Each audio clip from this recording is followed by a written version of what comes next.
қоғам тәртібін, жол қауіпсіздігін қамтамасыз етуге, азаматтармен ілтипат танытуға, жолға бұрып,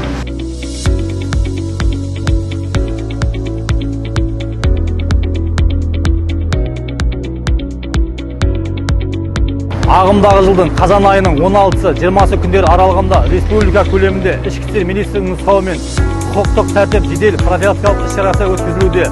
Іс-шараның негізгі мақсаты қоғамдық орындар мен көшелердегі қылмыстардың алдын алу, жол көлік оқиғаларын болдырмау, орын болған қылмыстарды ашу болып табылады.